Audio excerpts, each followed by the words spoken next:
ಪದರ್ ಪದರ್ ಲಚ್ಚ ಪರೋಟ ಮಾಡ್ಲಿಕ್ಕೆ ನಮಗೆ ಮೈದಾ ಹಿಟ್ಟೇ ಬೇಕಂತ ಏನಿಲ್ಲರಿ. ನಾವು ಗೋಧಿ ಹಿಟ್ಟು ಬಳಸ್ಕೊಂಡು ಮಸ್ತ್ ಲಚ್ಚ ಪರೋಟ ಮಾಡ್ಬೋದು ರೀ. ಹಿಂಗೆ ಮಾಡ್ಬೇಕಂತ ಇವತ್ತು ತೋರಿಸ್ತೀನಿ ಅಂತ ಬರ್ರಿ. ಒಂದು 2 ಬಟ್ಟಲು ಗೋಧಿ ಹಿಟ್ಟು ತೊಗೊಂಡಿನ್ರಿ. ಅದ್ರಾಗ ಸ್ವಲ್ಪ ಉಪ್ಪು ಹಾಕಿನ್ರಿ. ಒಂದು ಸರ್ತಿ ಒಣಾದೆ ಕಲಿಸ್ಕೊತೀನಂತ. ಈಗ ನೋಡ್ರಿ, ನಾ ಇಲ್ಲಿ ಉಗುರು ಬೆಚ್ಚಗೆ ನೀರು ತೊಗೊಂಡಿನ್ರಿ. ಜಾಸ್ತಿ ಬಿಸಿನೂ ಅಲ್ಲ ಮತ್ತು ಜಾಸ್ತಿ ತಣ್ಣಗೂ ಅಲ್ಲ, ಉಗುರು ಬೆಚ್ಚಗೆ ನೀರು ತೊಗೊಂಡಿನಿ. ಸ್ವಲ್ಪ ನೀರು ಹಾಕೋತಾ ಏನು ಮಾಡ್ತೀನಿ ರೀ, ಹಿಟ್ಟು ಕಲಿಸ್ಕೊತಾ ಹೋಗ್ತೀನಂತ.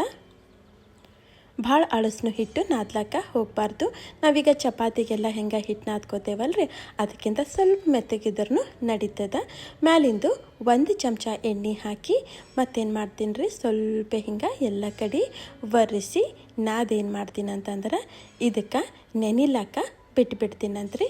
ಒಂದು 10ರಿಂದ 15 ನಿಮಿಷ ನೆಂದರ ಸಾಕು. ಜಾಸ್ತಿ ಏನು ನೆನೆಸೋದು ಬೇಕಾಗಿಲ್ಲ. ಜಾಸ್ತಿ ನೆಂದ್ರೂ ಏನೂ ಆಗಲ್ರಿ. ಈಗ ಒಂದು 15ರಿಂದ 20 ನಿಮಿಷ ಆಗ್ಯಾದ್ರಿ. ನೋಡ್ರಿ, ನಮ್ದು ಹಿಟ್ಟು ಚಲೋ ನೆಂದದ.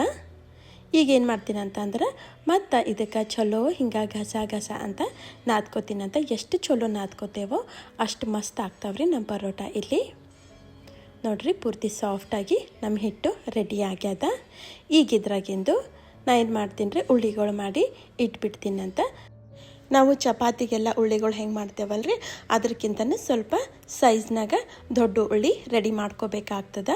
ಯಾಕಂದ್ರೆ ಇಲ್ಲಿ ನಾವು ಸ್ವಲ್ಪ ದಪ್ಪನ ಚಪಾತಿ ಅಂದ್ರೆ ಪದ್ರ ಚಪಾತಿ ಲಾಟಿಸ್ತೇವಲ್ಲ, ಹೀಗಾಗಿ ಕ್ವಾಂಟಿಟಿ ಜಾಸ್ತಿ ಬೇಕಾಗ್ತದೆ ರೀ. ನಿಮಗೆ ಕಾಣಿಸ್ಲತ್ತಿರಬೇಕು ನಾ ಯಾವ ಥರ ಹಿಟ್ಟಿಗೆ ರೆಡಿ ಮಾಡ್ಕೊಳತ್ತೀನಂತ.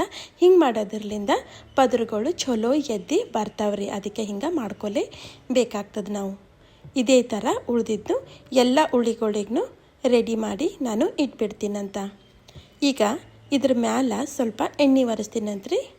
ಎಲ್ಲ ಕಡೆ ಎಣ್ಣೆ ಒರೆಸಿ ಇವಕ್ಕೆ ಮತ್ತೆ ಒಂದು 10 ನಿಮಿಷ ಏನು ಮಾಡ್ತೀನಿ ರೀ, ಮ್ಯಾಲೆ ಮುಚ್ಚಿ ಬಿಟ್ಬಿಡ್ತೀನಂತ್ರಿ. ಎಣ್ಣೆ ಯಾಕೆ ಹಚ್ಬೇಕಂತಂದ್ರೆ ಮ್ಯಾಲಿಂದು ಪದರು ಏನಾಗಬಾರ್ದಂದ್ರೆ ಡ್ರೈ ಆಗಬಾರ್ದಂತ ಈ ಥರ ಏನು ಮಾಡ್ತೀನಿ ರೀ, ಎಣ್ಣೆ ಹಚ್ಚಿ ಒಂದು 15 ನಿಮಿಷ ಬಿಟ್ಬಿಟ್ಟಿನಿ ರೀ. ಒಂದು 15 ನಿಮಿಷ ಆದಮೇಲೆ ಒಂದು ಉಳ್ಳಿ ತೊಗೋತೀನಂತ್ರಿ. ಮತ್ತು ನೋಡ್ರಿ, ಬೇಕಾದ್ರೆ ನೀವು ಹಿಟ್ಟು ಹಚ್ಚಿನೂ ಲಾಟಿಸ್ಬೋದು. ಆದರೆ ನಾನು ಎಣ್ಣೆ ಹಚ್ಚಿನೇ ಲಾಟಿಸ್ಕೊತಾ ಹೋಗ್ತೀನಂತ್ರಿ. ಏನಪ್ಪ ಎಷ್ಟೊಂದು ಎಣ್ಣೆ ಹಚ್ಲತ್ತಾಳ ಅಂತ ನಿಮಗೆ ಅನ್ನಿಸ್ಲತ್ತಿರಬೇಕು. ಲಚ್ಚ ಪರೋಟ ಅಂದರೆ ನಾವು ಇಲ್ಲಿ ಎಣ್ಣೆ ಜಾಸ್ತಿನೇ ಬಳಸ್ಬೇಕಾಗ್ತದೆ ರೀ. ಅಂದರೆ ಪದರುಗಳು ಚಲೋ ಬರ್ತಾವ್ರಿ. ಇಲ್ಲ ಅಂತಂದ್ರೆ ಎಣ್ಣೆ ನಮಗೆ ಇಷ್ಟ ಇಲ್ಲಪ್ಪ ಅಂತಂದ್ರೆ ನಾರ್ಮಲಾಗಿ ಚಪಾತಿ ಮಾಡ್ಕೊಂಡು ಉಂಡ್ರೆ ಆಯ್ತು ರೀ. ಲಚ್ಚ ಪರೋಟ ಬೇಕಂತಂದ್ರೆ ಎಣ್ಣೆ ತುಪ್ಪ ಜಾಸ್ತಿನೇ ಬೇಕಾಗ್ತದೆ. ಈಗ ನೋಡ್ರಿ, ನಾ ಏನು ಮಾಡ್ತೀನಿ ರೀ, ಇಲ್ಲಿ ಚಲೋ ತುಪ್ಪ ಒರೆಸ್ಬಿಡ್ತೀನಂತ. ಎಲ್ಲ ಕಡೆ ತುಪ್ಪ ಒರೆಸ್ತೀನಂತ. ಆದಷ್ಟು ತೆಳ್ಳಗೆ ಲಾಟ್ಸೀನಿ ರೀ ನಾ.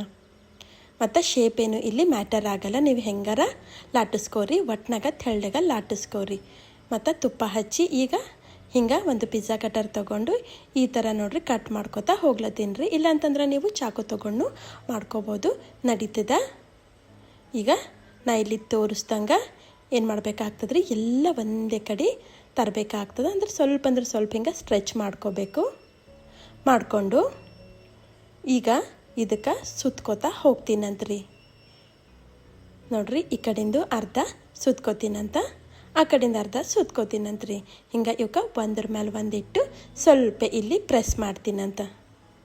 ಈಗೇನಿಲ್ಲರಿ, ಸ್ವಲ್ಪ ಹಿಂಗೆ ಚಪ್ಪುಟ್ ಮಾಡಿ ಏನು ಮಾಡ್ತೀನಿ ರೀ, ನಾನು ಲಾಟಿಸ್ಕೊತಾ ಹೋಗ್ತೀನಂತ್ರಿ. ನಮಗೆ ಇಲ್ಲಿ ತೆಳ್ಳಂದು ಪರೋಟ ಬೇಕಾಗಿಲ್ಲರಿ, ಸ್ವಲ್ಪ ದಪ್ಪೆ ಲಾಟಿಸ್ಕೋಬೇಕಾಗ್ತದೆ. ಅಂದರೆ ಪದರುಗಳು ಎದ್ದು ಬರ್ತಾವ. ನಿಮಗೆ ತೋರಿಸ್ತೀನಂತ ಹೆಂಗೆ ಮಾಡ್ಕೊಂಡಿನಂತ. ನೋಡ್ರಿ, ಆಗ್ಯದ ಲಾಟ್ಸೋದು. ಈ ಥರ ರೆಡಿ ಮಾಡ್ಕೊಂಡಿನಿ ರೀ. ಈಗ ಒಂದು ಪ್ಯಾನಿಗೆ ಏನು ಮಾಡ್ತೀನಿ ರೀ, ಸ್ವಲ್ಪ ತುಪ್ಪ ಒರೆಸ್ತೀನಂತ. ಬೇಕಾದ್ರೆ ನೀವು ಎಣ್ಣೆನೂ ಹಚ್ಬೋದ್ರಿ, ನಡೀತದ. ಈಗ ಈ ಪರೋಟ ಇದ್ರಾಗ ಹಾಕ್ಬಿಡ್ತೀನಂತ. ಹಾಕಿ ಮೀಡಿಯಮ್ ಉರಿನಾಗ ಇದಕ್ಕೇನು ಮಾಡ್ತೀನಿ ರೀ, ನಾ ಬೇಯಿಸ್ಕೊತಾ ಹೋಗ್ತೀನಂತ. ಈಗ ಇದಕ್ಕೆ ಫ್ಲಿಪ್ ಮಾಡ್ಕೋತೀನಿ ರೀ. ನೋಡ್ರಿ, ಪದರುಗಳು ನಿಮಗೆ ಕಾಣಿಸ್ಲತ್ತಿರಬೇಕು. ಮತ್ತು ಮ್ಯಾಲಿಂದ ಇನ್ನೊಂದಿಟ್ಟು ತುಪ್ಪ ಹಚ್ಬಿಡ್ತೀನಂತ. ತುಪ್ಪದ್ರಿಂದ ಭಾಳ ಮಸ್ತ್ ಟೇಸ್ಟ್ ಬರ್ತದಂತ ತುಪ್ಪ ಹಚ್ಲತ್ತೀನಿ ರೀ. ನಾ ಮೊದಲೇ ಹೇಳ್ದಂಗೆ ನೀವು ಎಣ್ಣೆ ಬೇಕಾದ್ರೂ ಹಚ್ಬೋದು, ನಡೀತದ. ಈಗ ಹಿಂಗೆ ಇದಕ್ಕೆ ಪಲ್ಟಾಸ್ಕೊತಾ ಏನು ಮಾಡ್ತೀನಿ ರೀ, ತುಪ್ಪ ಹಚ್ಕೋತಾ ಸ್ವಲ್ಪ ಇಲ್ಲಿ ಬಣ್ಣ ಬರೋತನ ಬೇಯಿಸ್ಬೇಕಾಗ್ತದೆ. ಈಗ ಸ್ವಲ್ಪ ಸಣ್ಣದು ಉರಿ ಇಟ್ಟು ನಾವು 2 ಮಗ್ಗುಲ ಬೇಯಿಸ್ಬೇಕಾಗ್ತದೆ ರೀ. ನೋಡ್ರಿ, ಏನು ಮಸ್ತ್ ಬಣ್ಣ ಬಂದದಂತ ನಿಮಗೆ ಕಾಣಿಸ್ಲತ್ತಿರ್ಬೇಕ್ರಿ. ನಮ್ಮದು ಇಲ್ಲಿ ಗೋಧಿ ಹಿಟ್ಟಿಂದು ಲಚ್ಚ ಪರೋಟ ರೆಡಿ ಆಗ್ಯದ್ರಿ. ಮೈದಾ ಗೀದ ಏನು ಬೇಕಾಗಿಲ್ಲ ರೀ. ನಾವು ಈಸಿಯಾಗಿ ಗೋಧಿ ಹಿಟ್ಟು ಬಳಸ್ಕೊಂಡು ಈ ಥರ ಪರೋಟ ಮಾಡ್ಕೋಬೋದು. ನಿಮಗೆ ಯಾವ ಪಲ್ಯ ಇಷ್ಟ ಅದನ್ನು ಆ ಪಲ್ಯ ಜೊತೆಗೆ ಸರ್ವ್ ಮಾಡಿರಿ. ನೋಡಿರಿ, ನಾ ಇಲ್ಲಿ ರಾಜ್ಮಾ ಸರಿ ಸರ್ವ್ ಮಾಡೀನಿ.